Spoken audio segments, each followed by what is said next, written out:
Hello everyone, Jamie here, and thank you for tuning in to this last episode of SfN Shorts, where I conducted interviews with researchers at the Society for Neuroscience conference last November in 2023. We will be back next week with a full-length episode, and after that we will be returning to monthly content. But don't worry, if you like SfN Shorts, I'll be traveling to many different conferences this year and will be posting similar content on the Patreon, so stay tuned for that. And without further ado, let's get to the episode. Our first interview for this episode features Simon Ogundare, an undergraduate student at Columbia College. He was part of a team of researchers developing new ways to measure and track mice's behavior responses during testing, specifically pain testing in a laboratory setting. So can you just start by introducing yourself? Yeah, definitely. So I'm Simon Ogundare. I'm a senior at Columbia College. I'm an undergrad in the Abdus Sabor lab, and we study touch and pain, kind of pleasurable touch as well as like chronic pain. Cool. Yeah, that's awesome. That's similar to what I study, so I'm really interested in this. So can you tell me a bit about what you've developed here? Yeah, absolutely. So this has been a work, many people have contributed to this, and it's been a work in progress for a little while, but the tool itself is called PAUSE. It's a tool which allows us to assess kind of pain-related behaviors, not only at kind of the reflexive or maybe like spinal cord level, but also at like the affective or like brain-driven level. And it's something that I think is, a little like needed for the field, just because with more like binary assays that look at, withdrawal versus no withdrawal, sometimes we lack a bit of like behavioral specificity or like resolution for what is actually going on in like the animals. How are they processing the pain in like their brains? And the tool itself is really just a kinematic, like a motion analysis pipeline. So it'll look at a lot of aspects about how mice maybe move their paws in the air, kind of naturalistically in response to a variety of stimuli. And we're able to kind of get a sense of like how they react and see whether there are differences or like similarities in different like pain models and things like that. So it's like, what components does it involve? Like, what do you need in order to do this? Yeah, definitely. So really all we need is a camera. So we've been doing a lot of work. We record at high speed, we use high speed videography, which is all to say that we record videos in slow motion. We have our videos at like 2,000 frames per second typically, because these responses are insanely quick. They're maybe like 0.1 seconds.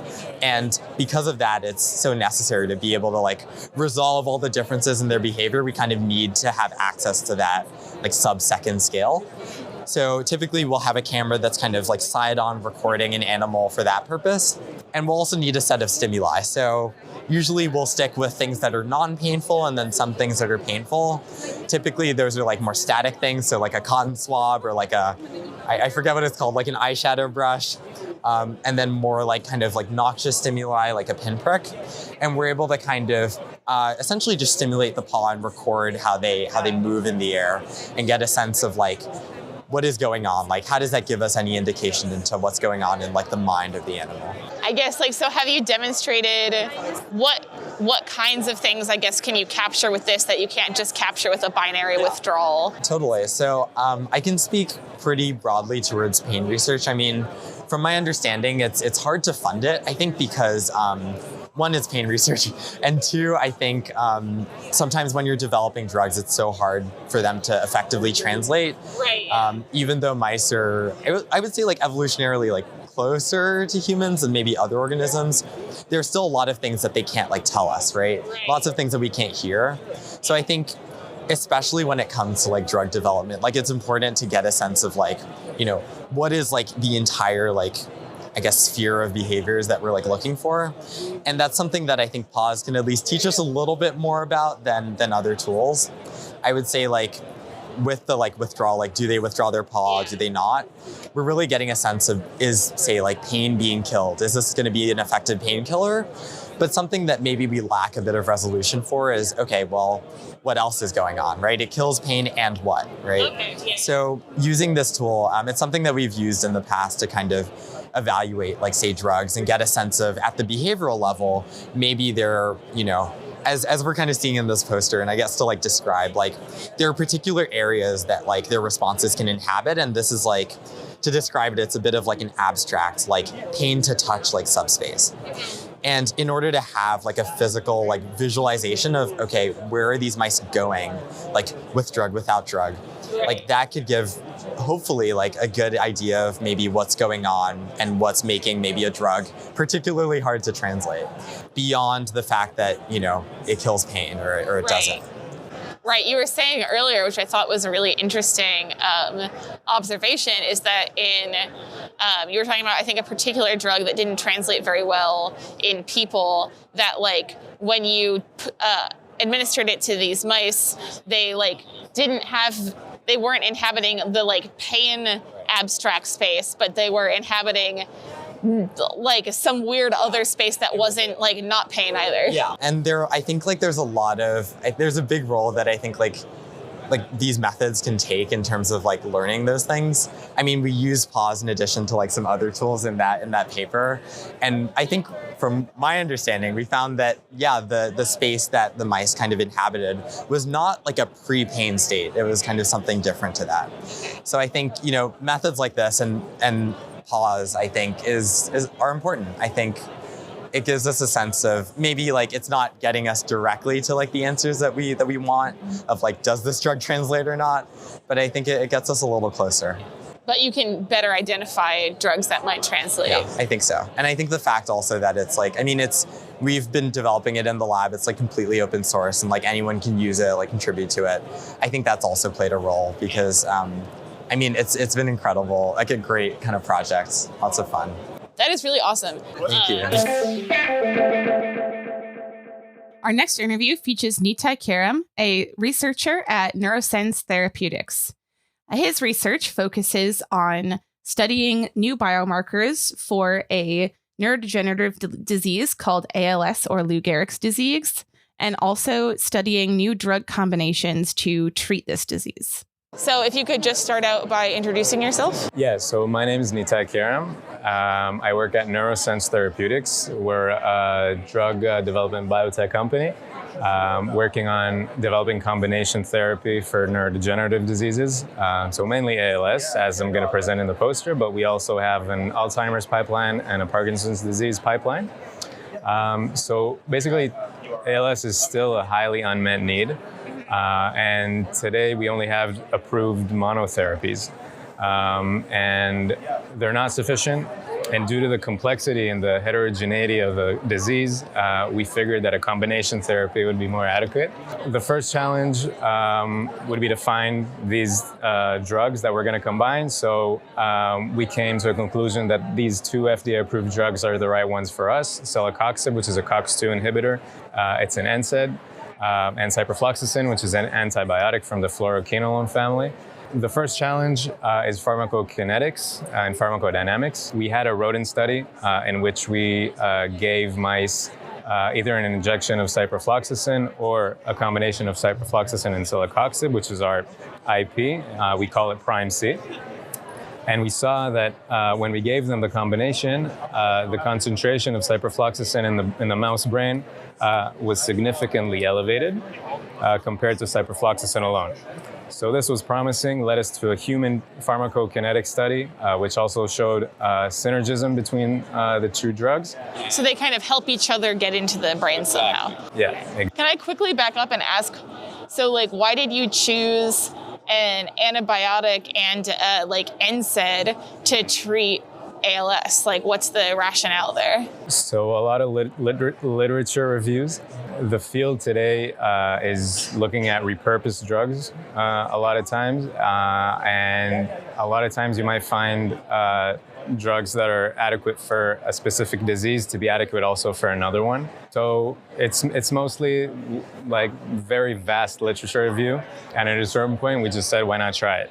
Yeah. So the second challenge was efficacy. We wanted to see if our combination drug really helped cell survival. So what we did is, in collaboration with Dr. Justin Ichida's lab at USC, we got this iPSC model from ALS patients. We looked at motor neurons and treated them with either Prime C combination or each of its comprising compounds. And we compared them also to control cells treated with a vehicle and ALS cells treated with a vehicle.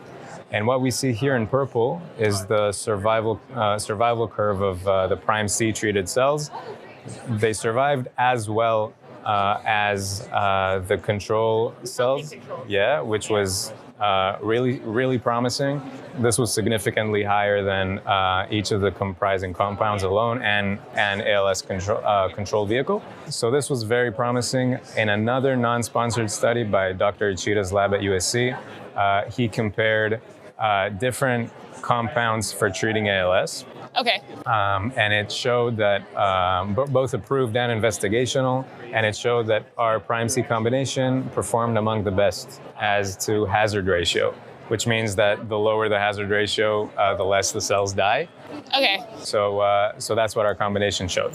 And just to kind of back up, so the cells you're testing this in, they're taken from patients, and then you make them become neurons, and and then you test like how. Are there any other cells in the dish, or is it just these neurons in the dish? It's just these cells. It's iPSC-derived motor neurons from ALS patients. Following this, we did a preclinical study on 2 zebrafish models, which showed really nice results, both in locomotor activity and morphology. And that led us to get a 505(b)(2) from the FDA. What does that mean? So it's kind of like a fast permission to keep going into clinical trials, especially for orphan drugs, like in the case for ALS. Okay. So our first clinical study in ALS patients was a phase 2A proof of concept study. We checked on 15 ALS patients throughout 12 months if our prime C combination really helps them or not. So the drug was well tolerated, no severe adverse events. And we put forth as primary endpoints biomarkers, because we also want an objective measurement to how well our drug is doing. So we saw that levels of TDP-43 protein and prostaglandin 2, which is a biomarker implicated in neuroinflammation, they were both reduced throughout time in these patients.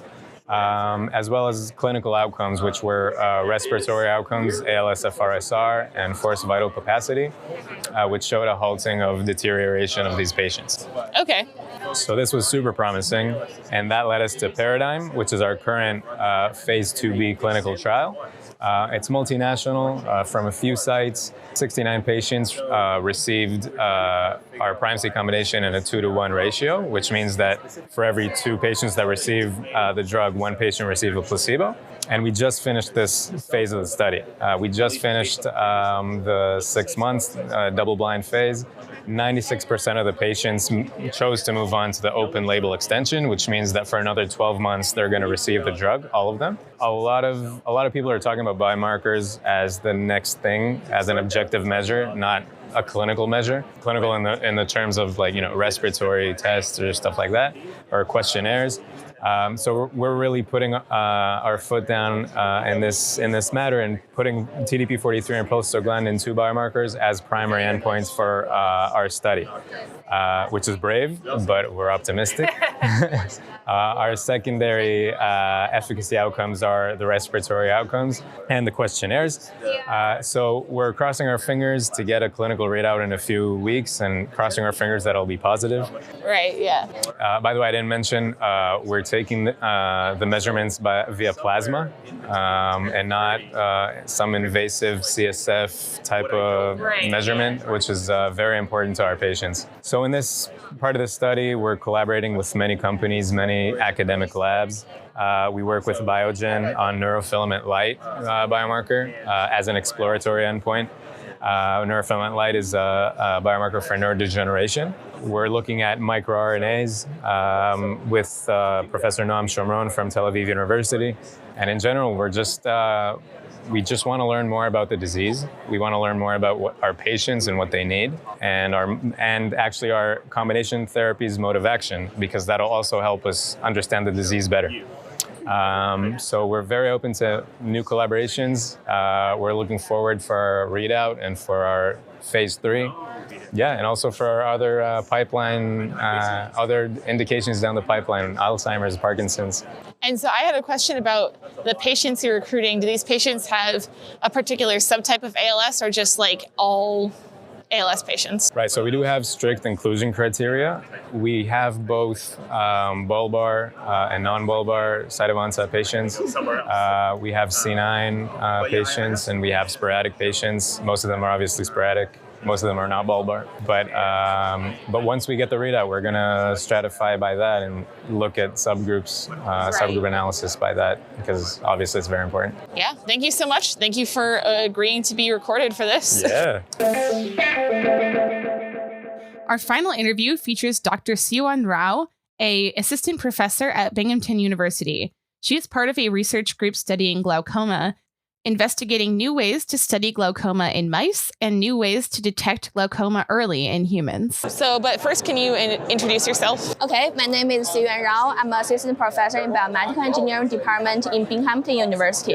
But today I'm representing Dr. Chen-Ming Wang to introduce the glaucoma project. Awesome. And so can you tell me a bit about the project? Sure. Dr. Chen-Ming Wang's research program generally have three directions. The first one is creating the experimental glaucoma model using new materials, viscous materials. The second part is develop a non-invasive ERG recording system to find more sensitive biomarkers in electro recording signals, which can help for the next generation early to detect the early stage glaucoma in humans. The third part is to develop the gene therapy for treat or have the genetic intervention for glaucoma neurodegeneration. So I'm going to introduce a little bit in detail in these three directions. So generally we are engineering lab, so we are interested in developing new tools, apply new materials to study the nervous system. So this part, we develop a viscous bead, has a hybrid system, has a soft surface with a hard core. And by one dose injection of the viscous beads, we can create a chronic high IOP situation in mouse. This gives us opportunity to have a longer window to study the glaucomatous neurodegeneration in mice. So using those models, it can help us to create a reliable test bed. Basically, to kind of summarize, like this is inducing glaucoma in these mice. Yes. Okay. And can you, because this is for like a very layperson audience, can you briefly go over like what glaucoma is and like why it's so important to study it? Okay. First, glaucoma represents the disease of neuron death in the eye. It triggers the blindness and it affects a lot of population. The most important part is irreversible. So so as soon as we find its neuron already died in the eye, we cannot really rescue them. So it's important to find the following, we describe in the following project, have the early access before we find the pathological death. And using those straightforward and engineering approach to create the experimental glaucoma model in animal, we can mimic or capture the feature of human glaucoma. That can help us to study the glaucoma. The second one is actually using electroengineering approach to detect some signal from the muscle, like above the eye, and using that signal to dig into the deep structure, which population of cells contribute that component of signal. So right now, the ERG recording is a mixture of all the signal come from different type of neuron cells from the eye. Using our algorithm, we are able to dissect the complex signal and identify here we identify a high frequency component OPs, which is contribute to the more contributed from the RGC cells from the deep structure of the eye. So without really distracting the tissues, we are able to non-invasively understand, get to know the information which cells get affected. So that gives us access to in the early stage, so we can actually compare those two parts. Before we see the cell death in tissues, we find the OP signals are already changed in early stage of glaucoma. So we hope to apply, of course, after more careful validation, we hope to have a better algorithm which can actually apply to human ERG recordings. Okay, so this recording, like it doesn't require any implants in the eye, it just records from the outside. Just on the surface. Okay, and you're still able to, and so these signals that you're recording from are from like the cells that are responsible for like vision. Yes, the light stimulation. Okay, and then you can use this in the future in people to be able to see catch glaucoma early, and then potentially do some kind of interventions that can preserve people's sight. Yes, so the earlier the better. And the third part is more related to the gene therapy. We are hoping to using AAV virus, adeno-associated virus vector, carry that piece of gene which we identified has a neuron protective function directly into a specific population of cells in the eye. So Dr. Wang is combining some chemistry and also ultrasound technique. So have some quantum dots, which is a Nobel Prize technique this year, conjugate on the surface of AAV virus, and using those very bright fluorescent dots can visualize where the virus goes, and that can give us understanding where the gene gets delivered to which population of cells. And we already identified a pool of candidate genes which might have the neuron protection functions. Now we are using this technique to screen the neuron protective or more adverse effect. Yeah. So hopefully combine all those tools together, we can provide a better engineering technology for vision neuron degeneration treatment. That's really great work. Thank you for going through all that with me. Thank you all for tuning in to this last episode of SfN Shorts. Once again, this episode has featured interviews with Simon Ogundare, Nitai Karam, and Sioan Rao. You can follow along with their posters on the website, as well as find previous episodes of SfN Shorts. Our music is by Sam Brunwasser. You can find more of his work at soundcloud.com/visualsnowbeats. As always, you can download the paper and read the transcriptions at inplainenglishpod.org. And make sure to follow us on Twitter, Facebook, and Instagram at Plain English Sci. That's PLAINENGLISHSCI. Thanks again for listening, and we'll see you next time for another episode of In Plain English.